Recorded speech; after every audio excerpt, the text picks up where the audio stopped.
You know that feeling when you learn something that could actually make a big difference in an emergency. Oh, yeah. That's what we're diving into today. Stroke recognition and response. Really important stuff. You've sent over some fascinating research on this, and honestly, I'm a little surprised by how much I didn't know. It's one of those things that we think we have a handle on, but then you start to realize just how many misconceptions are out there. Right. And how crucial the details are. Exactly. Like, I knew strokes were serious. Oh, yeah. But the fact that brain cells start dying within minutes is terrifying. It is. Really highlights how every second counts. Absolutely. And it's not just about speed. It's about recognizing the right signs. Right.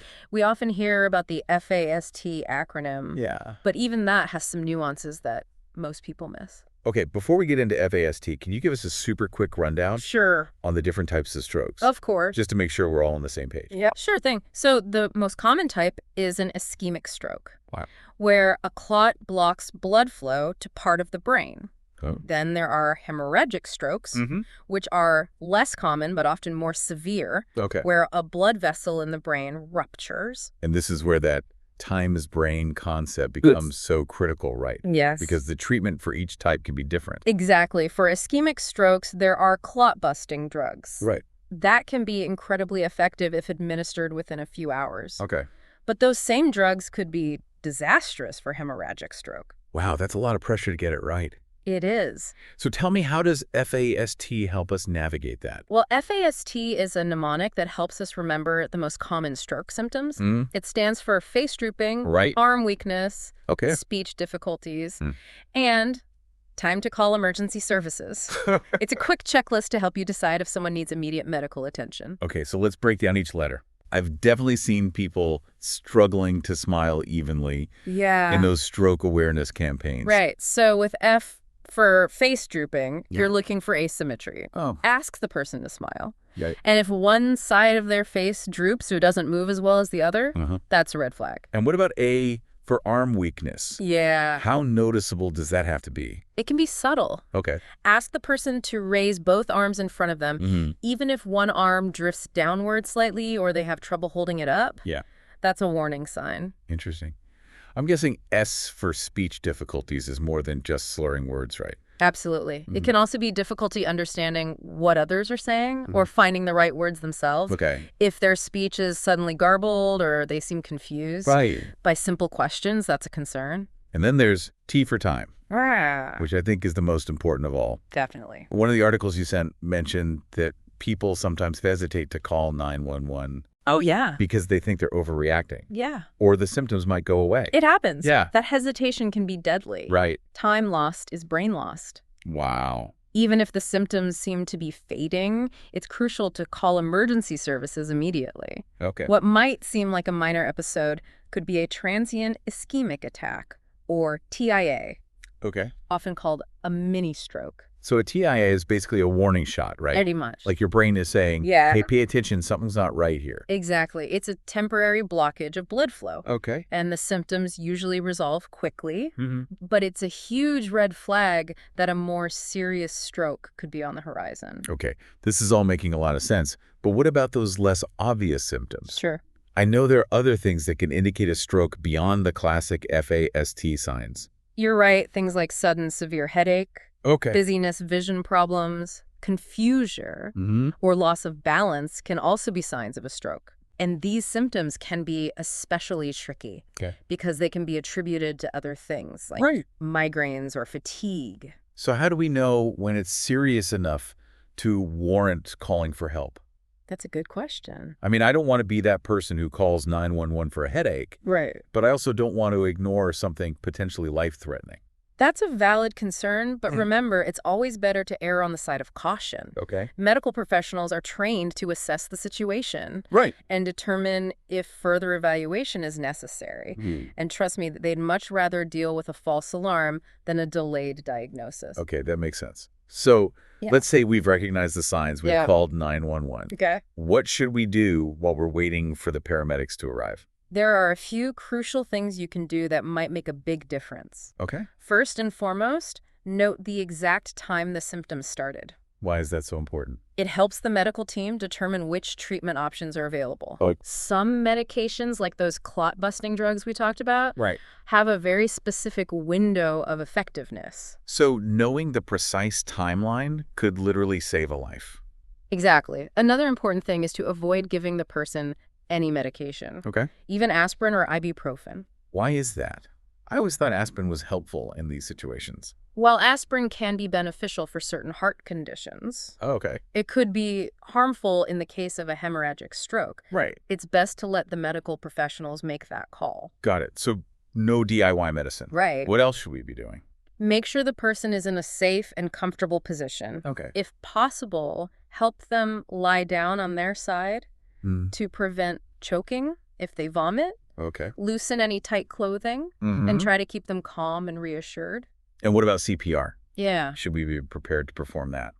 Only if you're trained. Yeah. If the person becomes unresponsive and stops breathing, Yes. CPR can be life-saving. Emergency services can guide you through the process over the phone if needed. It seems like gathering information is also important, right? Like medical history, allergies, current medication. Oh, absolutely. Having that information readily available can help the paramedics assess the situation quickly and make informed decisions about treatment. Wow. There's a lot to remember here. It's amazing how much we can do even before the ambulance arrives. It is. It really highlights the power of being informed. It truly does. Knowledge is power, especially when it comes to strokes. Yeah. Every second counts. Right. And the more we know, the better equipped we are to respond effectively and potentially save a life. This has been incredibly eye-opening so far. Good. You mentioned that up to 80% of strokes are preventable. That's right. And one of the articles you sent had some fascinating details on that. Oh, yeah. I'd love to dive into those preventative measures in the next part of our deep dive. I think our listener will be surprised by some of the things they might not know. I agree. It's an important topic that deserves its own dedicated discussion. We'll be right back after a quick word from our sponsors. It's almost like a paradox. Stroke response needs to be immediate. Right. But prevention is a long game. That's a great way to put it, and it's easy to get caught up in the urgency of the situation. Right. But knowing that we can significantly reduce our risk through lifestyle changes is incredibly empowering. Absolutely. And some of these changes are surprisingly simple, like managing blood pressure. Yeah. You wouldn't believe how many people are walking around with high blood pressure and don't even know it. It's like a silent threat. All right. It is. So what can we do to keep our blood pressure in check? The usual suspects are key here. Okay. Maintaining a healthy weight, regular exercise, and a balanced diet. Right. You'd be surprised how much impact these can have on your blood pressure. So those healthy habits we hear about all the time actually do matter. They do. It's not just about fitting into our genes. It's about protecting our brains from damage. Exactly. And speaking of things we hear about all the time, let's talk about smoking. Okay. I know it's a broken record, but kicking the habit is one of the single most impactful things you can do to reduce your stroke risk. It's amazing how smoking affects pretty much every system in your body. It does. The brain included. It really does. And it's not just about the smoker themselves. Right. Secondhand smoke also increases the risk for those around them. That's a good point. We often forget about the impact our choices have on others. It's a domino effect. Yeah. So let's talk about some less obvious preventative measures. Okay. One that often gets overlooked is managing diabetes. Oh, that's interesting. I wouldn't have immediately connected diabetes to stroke risk. High blood sugar levels can damage blood vessels over time, making them more susceptible to clots, and increasing the risk of both ischemic and hemorrhagic strokes. So managing blood sugar is not just about preventing complications. No. Like foot ulcers or eye problems. Right. It's about protecting your brain as well. Exactly. And this ties into something we touched on earlier. Okay. The importance of regular checkups with your doctor. Right, because sometimes we don't even know we have an underlying condition. Exactly. Like high blood pressure or diabetes until it's too late. Early detection is key. Right. It allows for timely intervention and management, significantly reducing the risk of complications down the road. Right. Including strokes. Okay, so we've talked about diet, exercise, Yeah. not smoking, managing diabetes, Yeah. and regular checkups. What else can we do to stack the odds in our favor? One area that's getting a lot of attention lately is sleep. Okay. Studies are showing a strong link between sleep apnea and stroke risk. Sleep apnea. Isn't that just snoring? Snoring can be a symptom, Okay. but sleep apnea is much more than that. It's a condition where your breathing repeatedly starts during sleep, Okay. leading to drops in oxygen levels. And that puts stress on the brain, making it more vulnerable to stroke. Exactly. If you suspect you might have sleep apnea, Okay. talk to your doctor about getting tested and treated. Mm-hmm. It can make a big difference in your overall health, Yeah. including stroke prevention. Wow. This is fascinating. Yeah, I'm realizing how interconnected everything is. it is. It's not just about one magic bullet. It's about a holistic approach to health. You've hit the nail on the head. Yeah. It's about adopting a lifestyle that supports overall well-being. Right. And in doing so, we Yeah. significantly reduce our risk of stroke. It's empowering to know we have so much control over our health destiny. It is. But what about those things we can't control, like genetics? Sure. I know family history plays a role in stroke risk. You're right. Genetics do play a role. Right. If you have a family history of stroke, it's even more important to be vigilant about those modifiable risk factors we've been discussing. So it's not a guarantee, it's just an increased likelihood that we need to be aware of. Exactly. And while we can't change our genes, Right. we can change our habits. Right. We can make choices that mitigate that genetic predisposition. I love that reframing. Mm-hmm. It's not about living in fear. Right. It's about being proactive and taking ownership of our health. I couldn't have said it better myself. You know, this conversation has really shifted my perspective on stroke prevention. Oh, yeah. It's not just about avoiding fatty foods and hitting the gym occasionally. Right. It's about a mindful approach to life. That's a beautiful way to put it. Yeah. It's about creating a lifestyle that nourishes your body and your brain, Right. setting yourself up for a healthier and more vibrant future. One of the sources you sent mentioned something called the stroke belt. Ah, Can you tell us a bit more about that? sure. I have a feeling this will be relevant to our listener. Yes, the stroke belt. It refers to a region in the southeastern United States Okay. that has a significantly higher incidence of stroke Mm-hmm. compared to the rest of the country. Why is that? What makes this region so prone to strokes? Researchers believe it's a combination of factors, including higher rates of smoking, Hmm? poverty, and limited access to health care. Right. There's also a higher prevalence of certain genetic risk factors in this population. So it's a complex interplay of social, economic, and genetic factors. Precisely. And it highlights the fact that stroke prevention isn't just about individual choices. Right. It's also about addressing systemic issues that contribute to health disparities. It's about creating environments that support healthy choices Yes. and ensure everyone has access to the resources they need to thrive. Absolutely. And that includes things like promoting healthy food options, creating safe spaces for physical activity, Right. and providing access to quality healthcare for everyone, Yeah. regardless of their socioeconomic background. So it's a collective effort, not just an individual one. Exactly. We can all play a part in creating a world where strokes are less prevalent, Yeah. and people have the knowledge and resources they need to protect themselves and their loved ones. This is incredibly inspiring. It's about recognizing the power we have, It is. both individually and collectively, to make a difference. It's a powerful message of hope and agency. You know, we've talked a lot about the serious stuff. Yeah. The risks, the statistics, the potential consequences. Mm-hmm. But I think it's important to end on a positive note. I agree. What's the key takeaway you want our listener to walk away with? I want them to feel empowered, not overwhelmed. Big I want them to know that they have more control over their stroke risk Yeah. than they might realize. Okay. And I want them to share this knowledge with others. That's a beautiful sentiment. Knowledge is a gift. Right. And in this case, it could be a life-saving one. So let's talk about what our listener can do to spread awareness. Sure. What are some actionable steps they can take Oh. to share this vital information with their friends, family, and community? Well, for starters, they can share this very deep dive.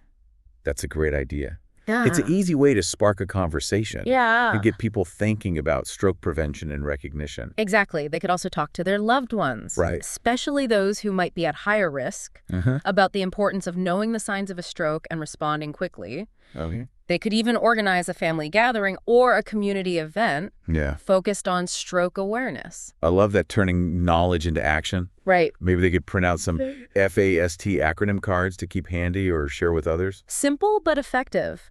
They could also connect with local organizations or hospitals that offer stroke prevention programs or support groups.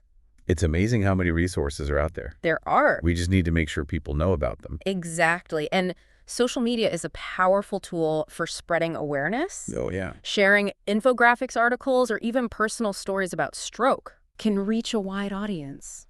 Sometimes just starting a conversation can make a big difference. It can. You never know who might be struggling silently or who might benefit from this information. You're absolutely right. We often underestimate the power of our voices. Right. And the impact we can have on those around us. Okay, I think we've given our listener a lot to chew on today. We have. We've covered so much ground, from the urgency of stroke recognition to the power of prevention and the importance of spreading awareness. I feel like we've barely scratched the surface. Yeah. But I hope this deep dive has been insightful and empowering for our listener. I agree. It's been a fascinating journey. Yeah. And I'm confident our listener will walk away with a renewed sense of agency and a deeper understanding of this critical topic. So to wrap things up, I want to leave our listener with one final thought. Okay. We've talked a lot about knowledge being power. Yes. But knowledge without action is like a seed that never gets planted. Beautifully put. So what's the one seed you hope our listener will plant today?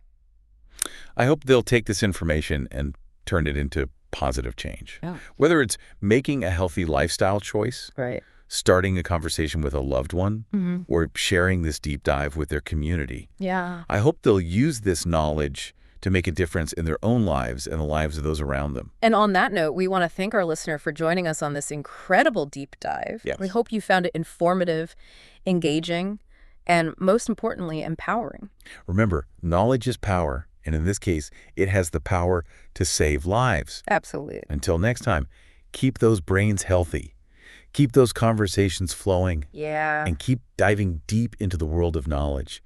As we wrap up this deep dive, it's really striking how much we can actually do to tilt the odds in our favor when it comes to strokes. Yeah, it's almost like we've been handed this toolbox, Right. filled with preventative measures, and now it's up to us to use them.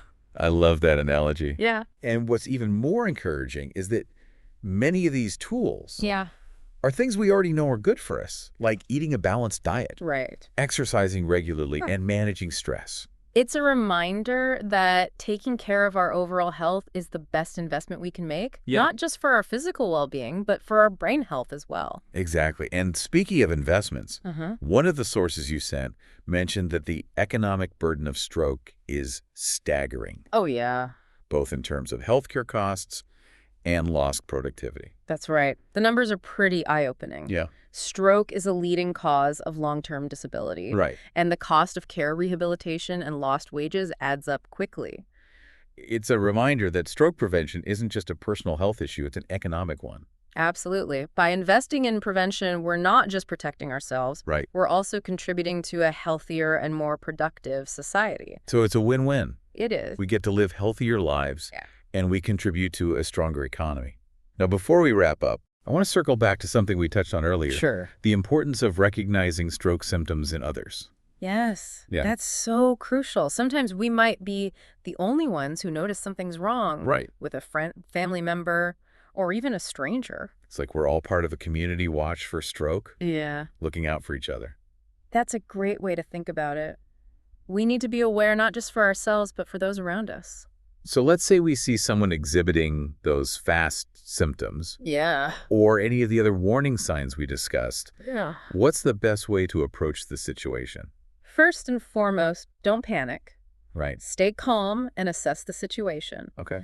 Ask the person simple questions like, are you okay? Right. Or, can you smile for me? And if their response is concerning or they're clearly struggling, then we call 911 immediately, right? Absolutely. Right. It's better to err on the side of caution and let the medical professionals determine if further evaluation is needed. And while we're waiting for help to arrive, we can follow those steps we discussed earlier, like noting the time the symptoms started, ensuring their safety, and gathering any relevant medical information. Exactly. Every second counts. And those seemingly small actions can make a huge difference in the outcome. This has been a really insightful journey. We've gone from feeling a bit intimidated by the complexity of strokes to feeling empowered by the knowledge we've gained. And that's the beauty of knowledge. It replaces fear with confidence and empowers us to take action. So as we conclude this deep dive, I want to leave our listener with a sense of hope and a call to action. All right. Stroke is a serious condition, but it's not an unbeatable one. We have the knowledge, the tools, and the resources to make a difference, both in our own lives and in the lives of others. We can choose to be proactive, to adopt healthy habits, to be aware of the signs, and to spread the word. And by doing so, we contribute to a world where strokes are less prevalent. Right. And more people have the opportunity to live long, healthy, and vibrant lives. Well said. It's been an absolute pleasure diving deep into this topic with you. Thank you for sharing your expertise and insights with our listener. The pleasure was all mine, and thank you to our listener for joining us on this journey of discovery. Yes. Remember, knowledge is power, and when it comes to strokes, that power can be life-saving. Until next time, stay curious, stay informed, and keep diving deep into the world of knowledge.